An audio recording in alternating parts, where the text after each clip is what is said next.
What's up? Colby Sharp, 5th grade teacher in Michigan. Welcome to my channel where I try to help kids fall in love with reading. Today we're going to be talking about my 5 favorite nonfiction picture books of 2022.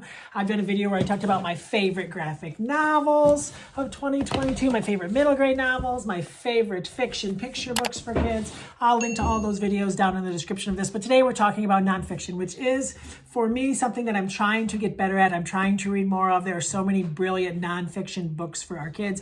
And if we want our kids to read more nonfiction, we need to read more nonfiction ourselves, book talk more nonfiction, read aloud more nonfiction.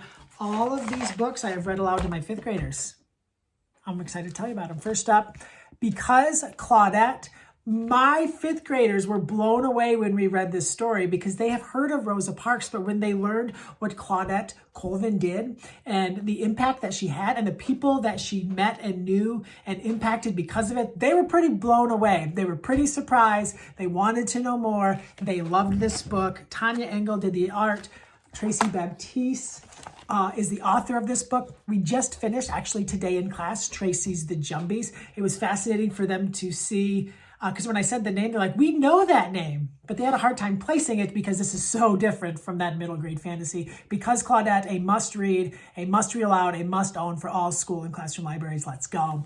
Book 2, Mega Predators of the Past by Melissa Stewart and Howard Gray. This is the advanced copy. I think my actual book is at school somewhere.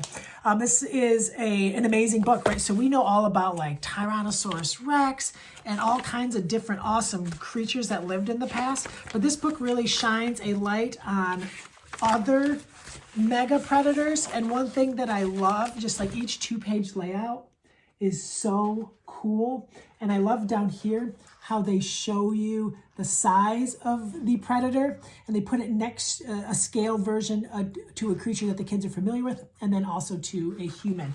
Mega Predators of the Past. The kids are going to love it. They're going to want to learn more about each and every one of these creatures. The way that it's laid out is brilliant. It's fantastic. I expect to see this on so many end of the year great nonfiction lists. It's fantastic. Next up, Blips on a Screen. It's so fun to be like, kids, have you ever played a video game connected to a television? And they all raise their hand like, yeah, of course, that's a silly question. What a weird question. And then you were like, do you know how that started? Where that came from? No clue. They think they know, they don't know. And then I can read them this amazing picture book about Ralph Baer and how he invented TV gaming. It's beautiful. It's fascinating. It is just a gripping nonfiction narrative text that kids love. I read it to last year's class at the end of the year. I read it to this year's class. Both classes were fascinated by it. Many kids reread it on their own. Blips on the Screen. Check it out. All right, so that's 1, 2, 3. Next up, Love in the Library. I just read this book last week to my 5th graders.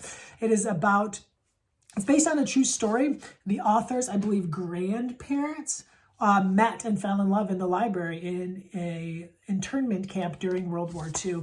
And the kids don't really know a lot. I mean, they're 5th grade, so they got a lot of life ahead of them. But they're not really familiar with what happened to Japanese Americans during World War II. And they kind of think like the Germans were awful, which they were. The Nazis were awful during World War II. But then for them to see what was done in the United States, it's like, ugh, we're not real thrilled about that, real proud of that. But this is a beautiful love story, a fascinating tale. And power of libraries, yo. Love in the Library. Love this one. Beautiful. And then finally, I call this nonfiction, even though it's like a legend tale of like how something began. But it just feels like it's a nonfiction book to me. So that's what I called it. And I love that it tells you how to pronounce words in this book because I mess up the title every single time. So I'm going to look at this little pronunciation guide. Kipunamuk. And then I have to also look at this other word. Chuman's Thanksgiving story. Folks, we know that we're not the best society when it comes to telling what really happened during Thanksgiving. This is a great way for us to look at it from a native's point of view, for us to be able to not, you need to read this book. It's phenomenal. It's fantastic. It's just breathtaking.